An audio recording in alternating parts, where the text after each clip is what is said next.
There are a lot of investigations underway into the tragedy at Robb Elementary in Uvalde, including one by a Texas House committee. Its vice chair, Representative Joe Moody, is with us. We ask what he hopes to accomplish. Plus, Republicans are talking about putting more guns in schools.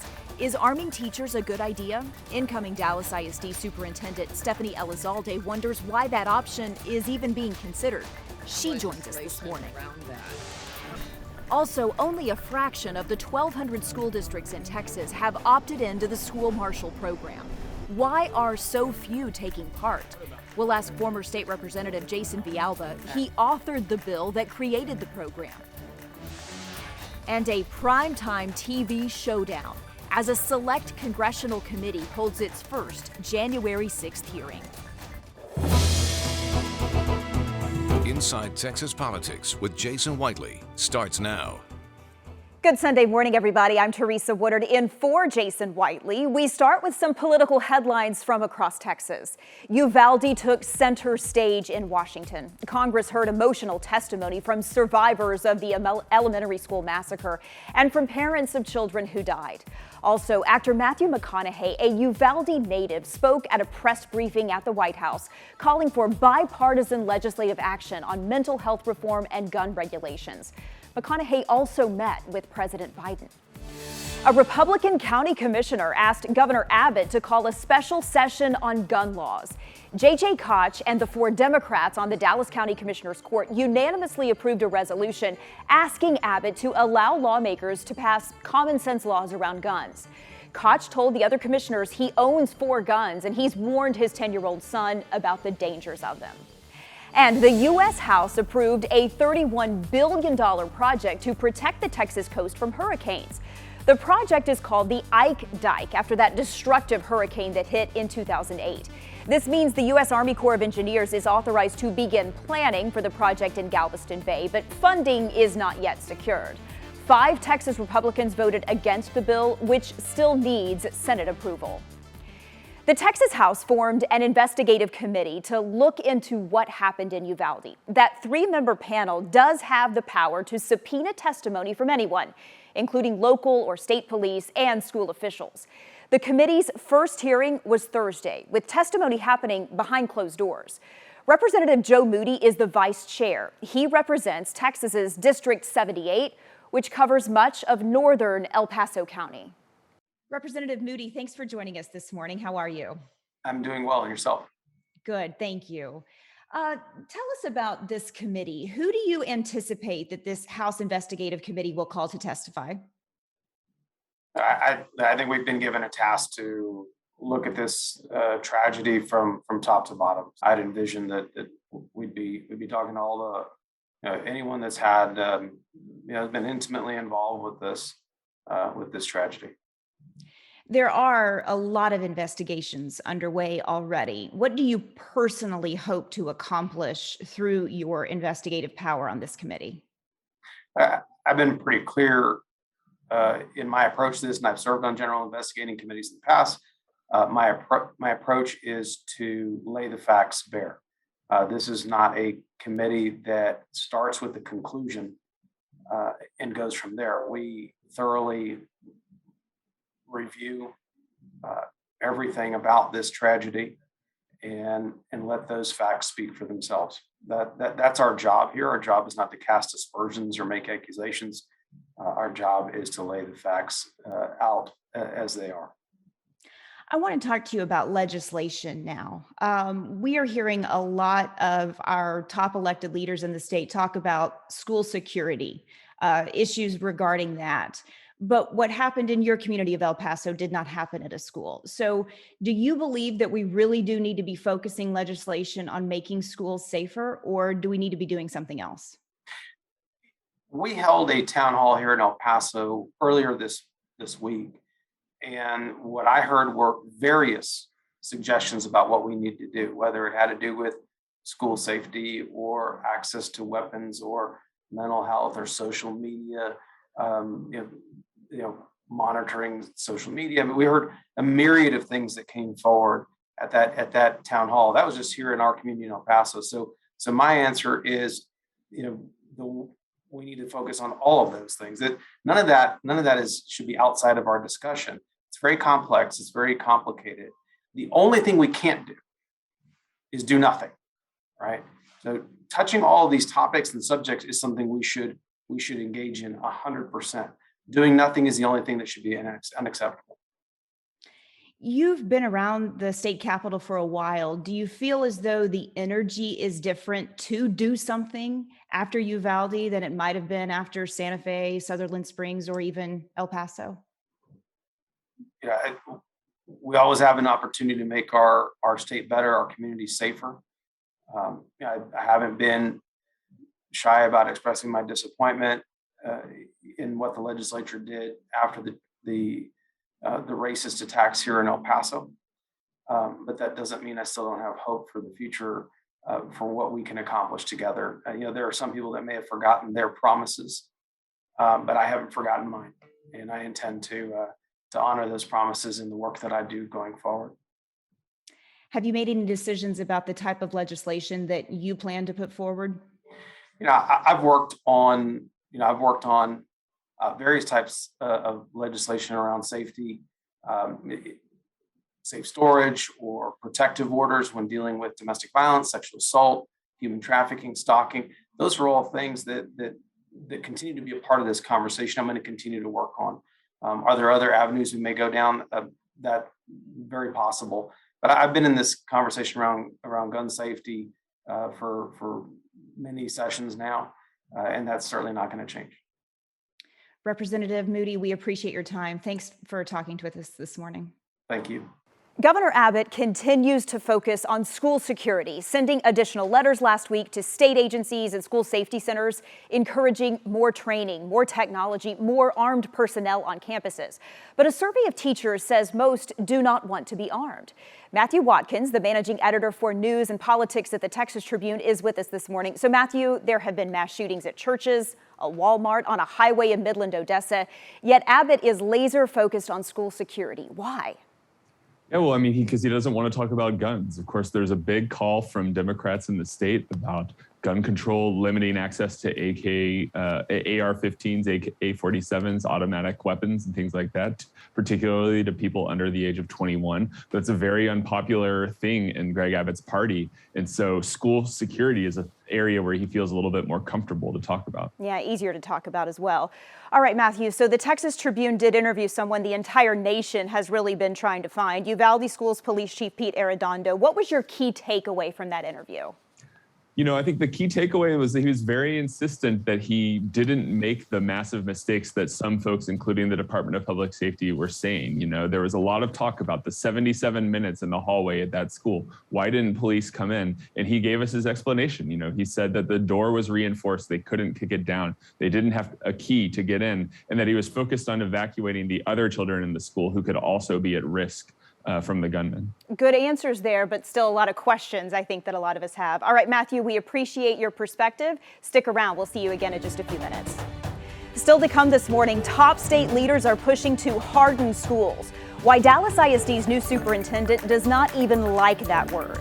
And a state with more than 350,000 teachers only has about 350 school marshals. Why are so few school districts opting into this program? The former state representative who wrote the bill thinks more should. We've talked about Governor Abbott's focus on school security after Uvalde, but Dallas ISD's new superintendent, Stephanie Elizalde, currently Austin's superintendent, does not think school safety is the problem. Elizalde will soon take over at Dallas ISD. It is the state's second largest school district. Dr. Elizalde, thank you so much for giving us some of your time this morning. It's good to see you. Good morning. Thank you. Great to see you, Teresa. So we are hearing from a lot of our elected officials in the state of Texas that school security is the main problem. What's your take on this? Is school security the main problem in Texas? We all know that that's not the main problem in our schools right now. It manifests itself in our schools and in many other locations, but the issue is not school security. And I would differ from the perspective of asking all of us, what were schools actually created for? And the fact that we have legislation that begins to use words like we need to harden the entrance to our schools should give us pause. Is arming teachers a good idea in the state? Oh my goodness. I am going to be one of those that is going to say that is not the role of educators. We're not supposed to be carrying a gun on our hip for the purposes of ensuring that our students are safe, when the entire reason we exist is to ensure that we have an educated society to participate in the citizenry and to create the professions that serve all of us throughout our entire life. So I think we really have to ask ourselves, why is that even the question that is being posed? We also hear a lot of talk about more school resource officers, more maybe armed guards on campus, changing the way that we walk into a school with just one entrance, more training for active shooter drills. All of these things cost money. Are school districts properly funded in the state of Texas to respond and make some of these changes that these elected leaders are asking for? Quite frankly, we're not even funded enough to carry out our primary function, which is to educate our students. When we think about teacher and support staff salaries in our schools, we're not even close to what most other industries are paying employees. So to now add on additional responsibilities and say, do we have enough funding? Unequivocally, we do not have enough funding. We don't have enough funding to do our primary role. Superintendents are not elected, but you do have to dip into politics sometimes. I'm thinking of things like arming teachers, COVID policies. Are you preparing for a fight on school vouchers in the next legislative session? It's not about fighting. It's actually about supporting our public schools. And the minute we start talking about vouchers, that also says we're not supporting our public schools. And so, as much as so many of us thought, if all I do is do the right thing for kids and teachers in our schools, everything will be fine. The politics do end up entering into our realm. And as superintendents in the state of Texas, we are having to start to be more organized and strategic in how we ensure that public schools in Texas continue to be what they have been for so many of us, myself, a product of public education, the ability to have a great quality of life. Don't we want that for every single member of the state? That every single member of our state, I think, is something every parent wants for their child. Dr. Elizalde, thank you so much for your time this morning. We appreciate it. Thank you. Have a great day. Now, Texas lawmakers created the program allowing educators to carry guns after the 2012 Sandy Hook Elementary massacre, when 20 children and 6 adults were killed. But few districts are opting into that School Marshal program. Former Republican State Representative Jason Villalba wrote the bill creating the program. Good morning, Jason. Thanks for joining us. Good morning. It's great to be here today. So the state keeps data about the School Marshal program private, but according to the Texas Tribune, 84 of 1,200 school districts have opted in. There's about 350 school marshals. This is in a state with more than 350,000 teachers. Why are so few opting into this program? I learned that statistic recently from TCOL, and like you, I was confused at first, did some research and digging on it, and we found that there were 2 primary elements. Number one, in the districts that would consider using the School Marshal plan, the biggest issue was that there were no resources available to implement the program. Number one, you have to have, obviously, the training. The training is provided by TCOL for free. But if these individuals serve in this capacity, often, they'll seek an additional stipend, some additional compensation for that. And there was just no resources for that. The second issue, and I think this is one that's more important, is that when we rolled out the plan in 2013, there were no resources for the government of Texas or others to go district by district and tell them about the program. They're not familiar with the actual safeguards and the thoughtfulness of School Marshal. Once they become aware of it, then I think you see a significant uptick in the number of school districts willing to consider it. We have talked to school leaders and teachers themselves who are adamant that putting more guns on a school campus does not make a school campus safer. It's not the right way to fight gun violence to add more guns to their campus, they say. What do you say to them? I'd say they're right. Look, no one wants to put additional firearms on campus. Nobody is interested in arming teachers without training, but that's not what School Marshal does. School Marshal introduces a new peace officer, if you will, almost like a school resource officer, someone who's been trained with 80 hours of training, active shooter training, background checks, mental evaluations regularly. These people are essentially police officers, but they serve in the school on campus in some other form, usually somebody who's like a vice principal or even a coach, or it could be teachers. Some teachers say they're already being asked to do too much. Why would you want to put this burden on their shoulders? School Marshal is a completely voluntary plan. If individuals want to serve in this capacity because maybe they have a history and military background or have served as police officers or some form of training in this area, then if they volunteer and decide on their own volition that they want to do that, that's the kind of individual we're looking for. Is Uvalde a turning point when it comes to gun legislation in the state of Texas? My sense is that it is. Unfortunately, we've seen many of these situations over the last decade in Texas, but there's something about an attack on school children. That doesn't mean we're going to take anybody's guns away. That doesn't mean we're going to ban certain kinds of weapons. What it means is if we're going to have access to high-powered weapons that can kill many people in a short period of time, the individuals who have access to those weapons must be background checked. They must be over the age of 21. They must not have a history of mental illness or domestic violence or domestic abuse. This is just common sense. And I think most Americans, most Texans, and most gun owners, I certainly am, I believe that these are common sense measures that we can all agree upon. And I do sense that there's some ice thawing on this front. All right, Jason, thanks so much for your time this morning. Well, it's my honor to be here. Thank you so much. The first January 6th hearing, next on the Roundtable. This is Inside Texas Politics with Jason Whiteley. It is time now for Reporters Roundtable, where we put the headlines in perspective every week. Still with us this morning is Matthew. Thanks for sticking around, Matthew. We appreciate it. We also have Abby Livingston from the Texas Tribune's Washington Bureau. Good to see you, Abby. Thank you. And Bernadine Steptoe, the political producer at WFAA TV in Dallas. Hi, Bernadine. Hi.